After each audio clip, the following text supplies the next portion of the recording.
इस कार्यक्रम के पुण्यार्जक हैं Bhamashah Shriman Saubhagyamal ji Kataria, Shri Rajendra ji Kataria, Shrimati Neelam Devi, Rohan, Amita, Raunak, Manas Kataria, Ahmedabad. Insurance brokers private limited, Kataria insurance brokers private limited. बीमा से संबंधित सभी प्रकार की सेवाओं के लिए संपर्क करें। Toll free number 1800-270-9080, 7069103000। Mail ID support@policyleader.co.in, enquiry@kataria.co.in, online@policyleader.co.in। भव्य जीवों, आपने अपनी खुली आंखों से गंदगी को तालाब में भी बहते देखा होगा और गंदगी को नदी में भी बहते देखा होगा, लेकिन तालाब गंदा दिखा और नदी निर्मल। आखिर ऐसा क्यों? कभी सोचा आपने? तालाब में भी गंदगी बहती है और नदी में भी गंदगी बहते हुए हमने देखी है, फिर भी तालाब गंदा ही दिखा और नदी निर्मल क्यों? कभी विचार किया? आचार्य देव कहते हैं, तालाब गंदगी को संभाल करके रखता है, पर नदी कभी भी गंदगी को संभाल करके नहीं रखती है। वो बहती है आगे आगे, और जैसे बहती है वह वहीं पर कचरा छोड़ देती है। बस नदी इसलिए निर्मल मानी जाती है, अपने साथ में वो गंदगी को बहा करके ले करके नहीं जाती। कौन? नदी। किंतु तालाब वहीं के वहीं पर रहता है, उसी गंदगी की रखवाली करता रहता है, इसलिए खुद ही गंदा हो जाता है। श्रावकों के लिए धन रखना बुरा नहीं है, लेकिन धन के ऊपर ही वह अड्डा जमा करके आसक्त हो करके अटैचमेंट रख करके उसी में मर जाए, वो अच्छी बात नहीं है। उससे अनासक्त होकर के जिए। जैसे कमल भी कीचड़ में खिलता है, लेकिन कीचड़ से आसक्त नहीं रहता, वह अनासक्त होकर के रहता है। इसीलिए कीचड़ को कोई पसंद नहीं करता, किंतु कमल को हर कोई हाथ में लेना पसंद करता है, उसकी खुशबू लेना पसंद करता है। आखिर क्यों? क्योंकि वो अनासक्त है। बस अनासक्ति की महिमा है, त्याग की महिमा है। हमारी संस्कृति त्याग का ही बखान करती है। जैसे नदी की निर्मलता, यहाँ तक उपमा दी है, मुनि मन निरमल जैसो है गंगा को जल। मुनियों का मन इतना निर्मल है, इतना निर्मल है। कैसा? जैसे गंगा का जल। उस नदी का, उस भागीरथी का उदाहरण दिया। आखिर क्यों? क्योंकि वह अपने साथ में आसक्ति नहीं रखती, वो छोड़ करके आगे बढ़ती चली जाती है, बढ़ती चली जाती है। बस इतना ही करना है। आप याद रखते हैं, उसकी स्मृति बना करके रखते हैं, ये भी तुम्हारे लिए दुख का कारण है। कल ही मैंने आपसे कहा था कि जो पूर्व में घटित हो गया उसकी याद कर करके दुखी होते हैं और बड़े नमक मिर्च लगा करके उन दुखों को लोगों को सुनाते हैं। मालूम हमने कितना दुख भोगा है, पता है?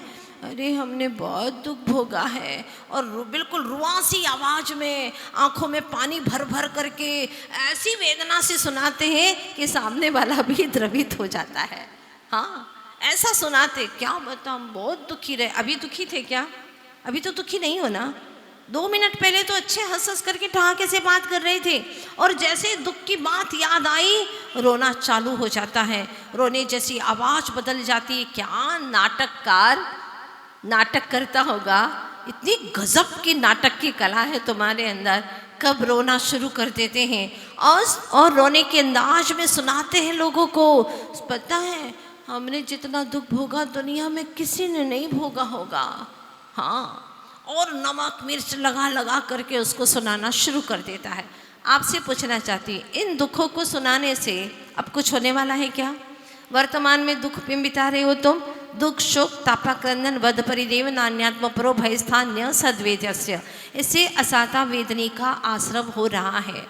और सामने वाला अगर दुखी ना हो तो तुम्हें और दुख हो जाता है कि मैं इतनी दुख की कहानी सुना रहा हूँ और तुम्हें कि कोई फर्क ही नहीं पड़ रहा है। अरे तुम दुखी नहीं हो रहे हो, सुनाने का मजा किरकिरा हो जाता है। पर सामने वाला भी कहता, अच्छा ऐसा दुख भोगा तुमने, और कितना दुख भोगा। और वो भी यदि दुखी होता, उसकी आंखों में आंसू आ जाते, तो दुख सुनाने का मजा कई गुना और हो जाता है।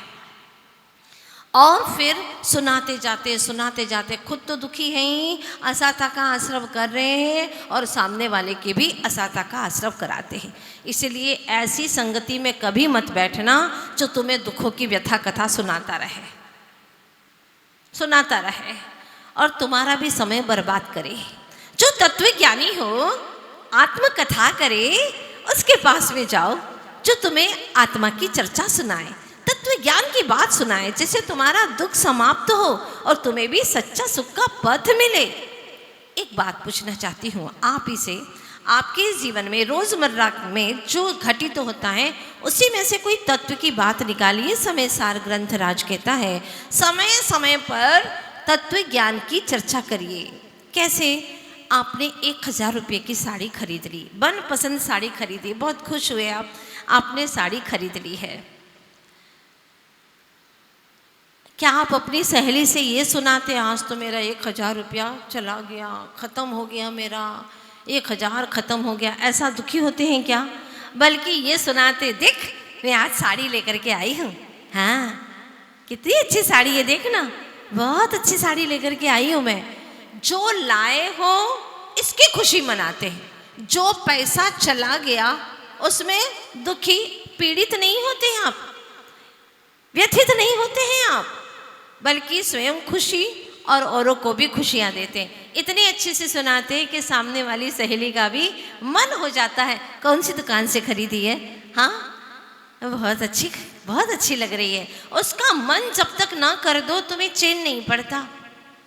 बात समझ में आ रही है ना आपको? हाँ, तुमने क्या खर्च किया इससे कुछ लेना देना नहीं है, तुमने क्या पाया है, क्या गया उसकी बात मत करो। जो गया सो गया, लेकिन तुमने पाया क्या है इसकी चर्चा करो। पानी की चर्चा करोगे तो स्वयं भी आनंदित रहोगे और जिसको भी सुनाओगे वो भी आनंदित हो जाएंगे। लेकिन मेरा तो ये खो गया, इतना समय तो हमारा धर्म सभा में चला जाता है, घर से निकलते हैं आधा 1 घंटा लगता है, फिर वहाँ पर भी आधा पौन घंटा माता जी सुनाती हैं, फिर आधा घंटा आते हैं, 2-2.5 घंटे हमारे यूँ ही बेकार हो जाते हैं। ऐसा कभी मन करता है क्या? हाँ, मन कहे तो ये ज़रूर कह देना कि आज तक की जिंदगी सारी पानी में चली गई, बेकार गई है, विषय भोगों की कथा करते करते गई है, काम भोग बंध कहा इन कथाओं में गुजरी है। लेकिन आत्म तत्व की कथा, मैं चैतन्य स्वरूप आत्मा, मैं क्या एक आत्मा, मैं अनंत गुणों का पुंज आत्मा, दुनिया में सबसे न्यारा निज आत्मा हमारा, यह आत्मा हमारा, ये दुनिया में सबसे न्यारा है। ऐसे न्यारे तत्व की न्यारी न्यारी बातें सुन करके आए हैं। आज तो हम आधा घंटा सुन करके, पौन घंटा सुन करके आए, लगा आज का दिन सार्थक हो गया, हमारा दिन सार्थक हो गया। सवेरे उठते ही किसी अच्छे का मुख देखो, प्रभु का मुख देखो, किसी सज्जन का मुख देखो, तो लगता है आज अच्छा मुंह देखा था, दिन बहुत अच्छा गया। थोड़ी सी देर किसी का मुख देखा, दिन भर बखान करते रहते हो, उसकी प्रशंसा करते रहते हो। तो जो अपनी आत्मा की चर्चा सुनी है, भगवान जिनेंद्र देव के मुखारविंद से निकली दिव्य ध्वनि को साक्षात मानो हमने सुन लिया है। ये सामान्य चर्चा नहीं है, ये भगवान की दिव्य ध्वनि की साक्षात बातें हैं, साक्षात चर्चा है, वो हम सुन करके आए हैं। सौभाग्यशाली है, जिंदगी बीत गई इधर उधर की कथा करते करते, लेकिन सौभाग्यशाली है अब हम भगवान की कथा सुन करके आए हैं, भगवत प्रभु की कथा सुन करके आए हैं। सौभाग्यशाली है हम। ये भाव बार बार अंदर में आना चाहिए कि कितना सौभाग्य है, मेरा ज्ञान सार्थक हुआ। अरे ज्ञान पाना महत्वपूर्ण नहीं है, ज्ञान को ज्ञान की बातों में लगा देना तो ज्ञान की सार्थकता है। ज्ञान तो सभी जीवों के पास में, अनंत जीवों के पास में है, अनंत जीव हैं और अनंतों के पास में ज्ञान है। आत्मा के पास में ज्ञान है, ये महत्वपूर्ण नहीं है, ये तो सबके पास में है। लेकिन जिसके ज्ञान में, आत्मा में ज्ञान है, ये महत्वपूर्ण नहीं है। महत्वपूर्ण है जिनके ज्ञान में आत्मा आ गया है, वो महत्वपूर्ण है।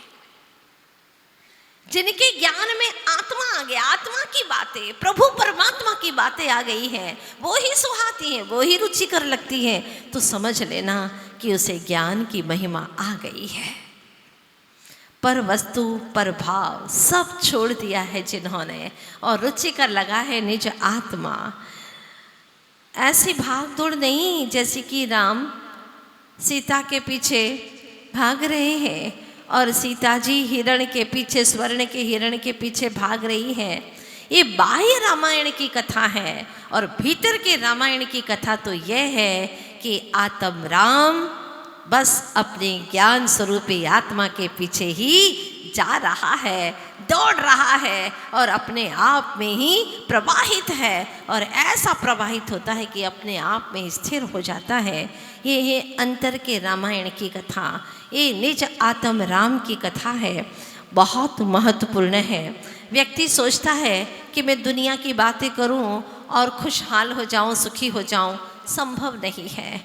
जब तक दुनिया की राग रंग की बातें करोगे, राग रंग बढ़ेगा, राग द्वेष बढ़ेगा, दुख बढ़ेगा, समस्याएं बढ़ेंगी, पीड़ाएं बढ़ेगी, ये निश्चित है। और ये चीज़ आप भी स्वीकार करेंगे कि जितनी दुनिया की रंगत में आए, जितनी दुनिया की संगत में आए, उतने ही हमने दुख पाए हैं, और जितना दुनिया से परे परमात्मा की शरण में आए हैं, उतना ही हमने सुख पाया है। बोलो सच्ची बात है क्या नहीं है? ये बात तो जचती है। फिर भी व्यक्ति सोचता है कि मैं अकेला था बहुत दिनों से, पर अब हम दो हो गए हैं। बड़ा खुश होकर के आता है हमारे पास और सुनाता है, माता जी अब हम दो हो गए हैं। तो मैंने कहा इसमें खुशी की कौन सी बात है? तो बोले नहीं, पहले मैं बहुत दुखी रहता था। तो मैंने कहा अच्छा, अब तुम अपने आप को सुखी मान रहे हो, मतलब ये है तुम तो दुखी थे ही। उससे अकेले में मैंने पूछा तुम कैसी थी? बोले माता जी मैं भी बहुत दुखी थी। तो अब मैंने कहा गणित बिठाओ, मेरा तो कहीं से गणित बैठता ही नहीं ऐसा। ये भी दुखी और तुम भी दुखी, एक दुखी दूसरा दुखी, दुखी दुखी मिल करके दुखी प्लस दुखी बराबर, बताओ आप ही बताओ। हाँ, डबल दुखी हुए कि सुखी हुए ये बताओ। हाँ, महादुखी, एक दुखी प्लस दूसरा दुखी बराबर महादुखी। पर मान्यता में क्या आ रहा है? मान्यता में आ रहा है कि हम तो सुखी हो गए, सिर्फ सोचा है, मान्यता में आया है, सुखी है नहीं। अब कोई भी काम स्वतंत्रता से कर नहीं सकते, हर जगह परतंत्रता है। कहीं जाने का भी सोचो तो पीछे लगी रहती है, हम भी चलेंगे, अकेले कहाँ जाओगे? हाँ हम भी तो हैं, आप ही ने वादा किया था 7 फेरे के टाइम पर। हाँ, फिर फेरे में भूल गए आप? आपको अपने वादों का पालन करना होगा।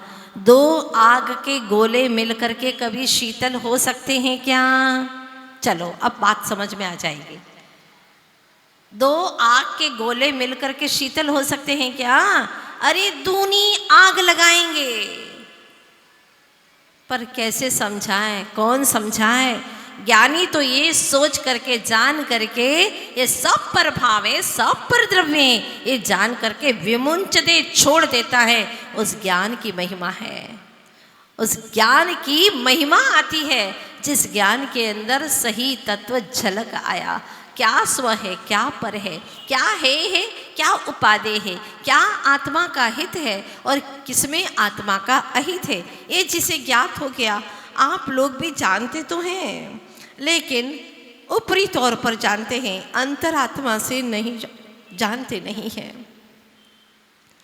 संसार में दुख है कि नहीं? बोलो, है, बहुत दुख है।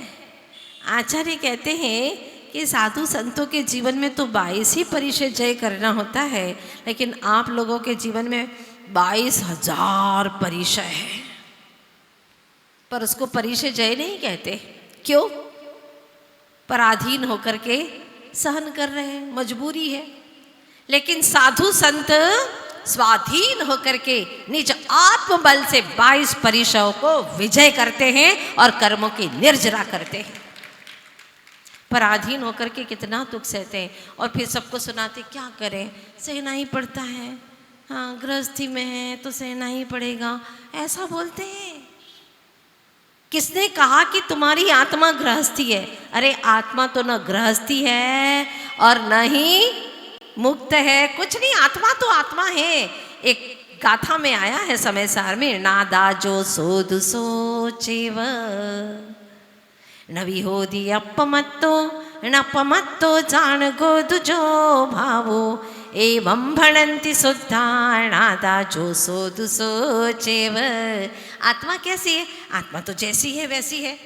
किसके जैसी है? अनुपम है, कोई उपमा नहीं है आत्मा के लिए। जैसे बिल्ली के लिए कहा जाता कि शेर जैसी है, हाँ वो उपमाएं हैं दुनिया में, लेकिन आत्मा के लिए कोई उपमा नहीं है। आत्मा की तुलना किसी से नहीं की जा सकती, क्योंकि यह दिखने योग्य वस्तु है ही नहीं। आत्मा को आज तक किसी ने देखा नहीं। अज्ञानी जीवों ने केवल देखा है, जाना है, तो मात्र मात्र और मात्र पूर्ण ज्ञानियों ने जाना और देखा है। अज्ञानी छद्मस्त कभी जान और देख नहीं सकते, चाहे वैज्ञानिक कितना ही रिसर्च करे, लेकिन वो नहीं जान सकता, ये सुनिश्चित बात है। यहाँ पर कुंद कुंद महाराज जैसे कहते हैं, अपने बुद्धि का सदुपयोग करो। कैसे करें?